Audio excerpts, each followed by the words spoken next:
What's going on, you guys, and welcome back to a different perspective. If you haven't already, make sure you hit that subscribe button for your boy. So celebrity got a new Facebook argument out. A woman had went out on a date with a man, stepping back out there into the dating market, giving it a try again. She went out on a date and she's sharing her experience. And let's just say the internet got a few choice words for her choice words. So we're about to check this out. Those of you that see the dog in the background, no, this is not my dog. And mind your business. That's all I gotta say about that. That's it. Anyway, so this is how the Facebook post goes. It starts with the lady says, "So I let my guard down and I decided to go out on a date with the guy I met on Bumble. He suggested a restaurant for our first meetup. I asked him if he could pick me up because my car wouldn't start for some reason." Yeah, I remember that. Her car wouldn't start for some reason. So he shows up in an all-white Mercedes truck.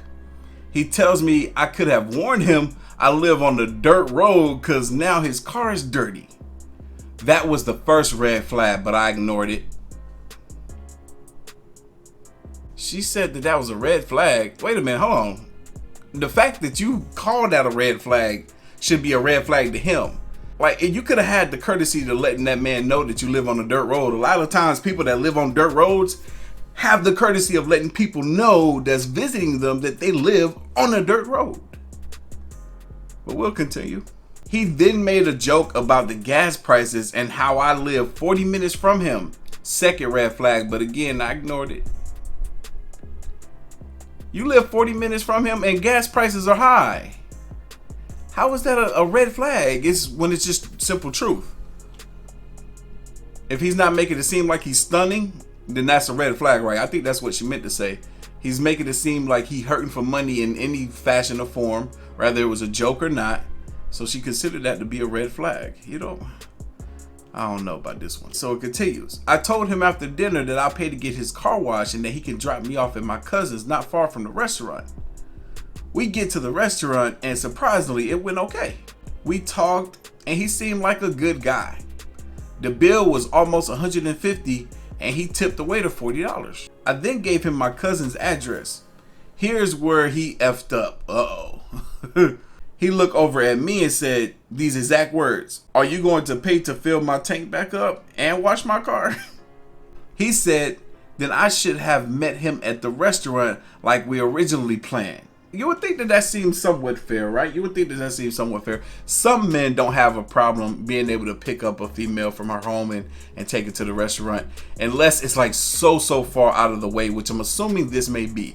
Because heck, let's say he lives maybe 5 to 10 minutes from the restaurant. That means that restaurant is within his proximity, And if she lives 40 minutes from him, that means he would have to drive out of his way, go pick her up, bring her to this restaurant, and then take her to wherever the heck her cousin lives. Her cousin could live another 20 minutes out of the way from where she lives, for all we know. So he's saying, "Hey, you gonna put some gas back in my tank and wash my car because you didn't prepare me for all this." She's like, "No, I'll get your car washed, but I'm not filling up your tank." So it continues on. So I go and put 50 on his effing pump and paid for the car wash. He stood his ground. He said, "Oh, dang, I shouldn't even brought you here."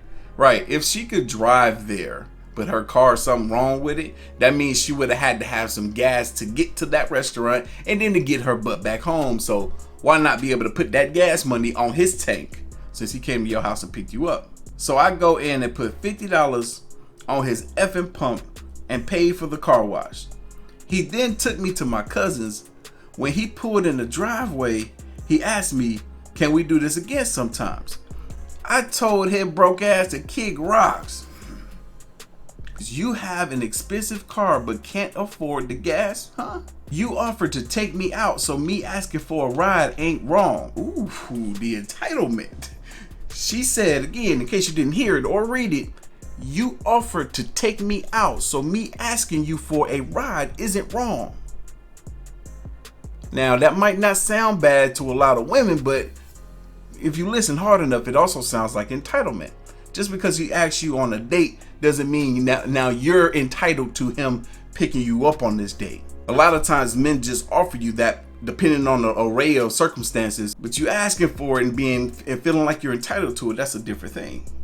So she continues with belittling him. I bet he has 3 roommates too. Get a practical car and stop getting cars you can't afford to pump gas in. Never, ever, ever again. But now she's looking down upon this man simply because she assumed that he has 3 roommates. And what's crazy is a lot of time when people make assumptions like this, in their mind, that becomes the truth. That becomes reality. That might not be the case at all. Who's to say that this man is broke? He's just trying to be fair. He live in a modern world with modern women, independent women. Well, he's treating them like they proclaim they want to be treated. But yet, she puts him in the category of being broke with 3 roommates. Make it make sense. So this is some receipt from somewhere they went to. Okay, this is like the car wash, I guess.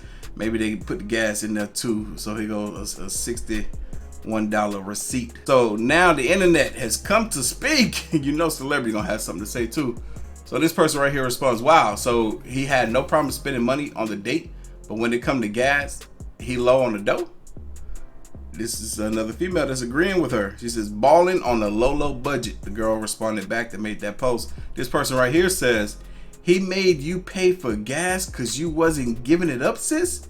He probably wasn't broke. He was a predator. Count your blessings. What do we say? What do we say all the time on this channel? A lot of times when women don't get their way when it comes to a man, or they see him displaying attributes of someone who cannot be ran over or pushed over, then they want to label him these terms like predator. Yeah, it's sick.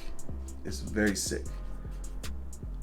And then she responds back, I felt all this, sis. Oh my God. What kind of group is this? What kind of group is this? This person right here says they buy luxury cars but got hella roommates and act like they ballin'. She responds back, right.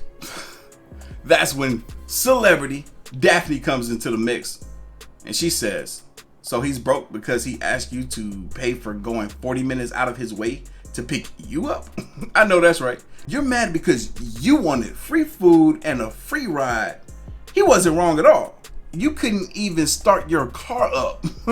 So you ask him to pick you up. You know what I'm saying? You sound like the broke one. Oh man, Daphne has no chill. Alright, so the woman responds back to Daphne, at least I was honest, Trick.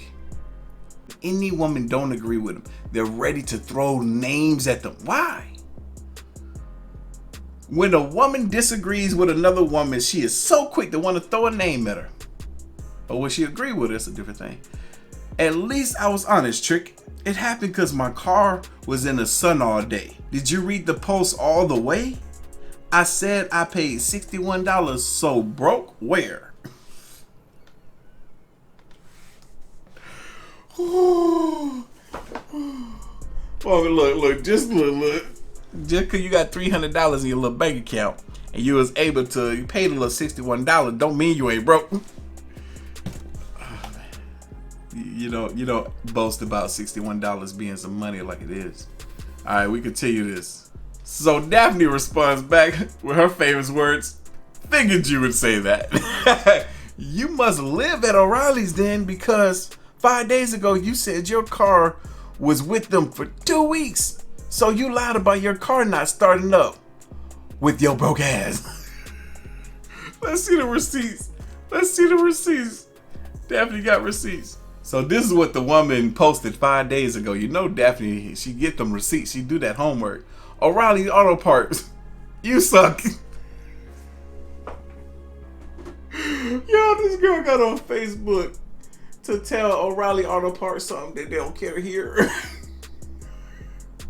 I bet you nobody from O'Reilly Auto Parts saw this post. Okay, O'Reilly Auto Parts, you suck. I took my car to you 6 times to get my brakes fixed.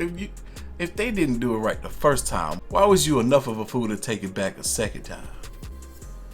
And then a third time? You still haven't fixed them correctly.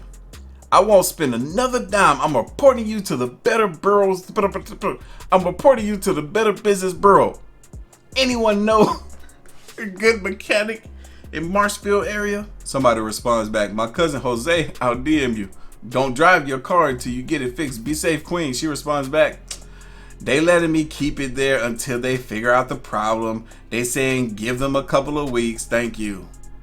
So instead of this woman being honest with this man and letting him know, hey, my car is actually in the shop right now, you know, it's getting worked on, she lied and said that, oh, her car just wouldn't start up right now. Can you come out here and pick me up? Why did you just tell the truth? Maybe she felt like having a car that wasn't working properly would make her look like she was broke herself, right? Because some people feel that way. You know, oh, you got a car, your car is having issues. You must have an older, beat up, rundown car, but that's not the case at all. I worked in the automotive industry. Hell, sometimes brand new cars have issues. So she sat there and lied instead and said that, oh, it's not starting up right now. I guess she think that, oh, well, heck, if I say that the car has been sitting out in the sun all day, you know, a low battery issue is not as big as a vehicle being in the shop to get fixed on. But anyway, y'all, leave your thoughts, comments, and opinions down below. This woman lied. The entitlement, hell, the audacity. Comment down below your thoughts and opinions. I'm going to catch you guys in the next one. See ya.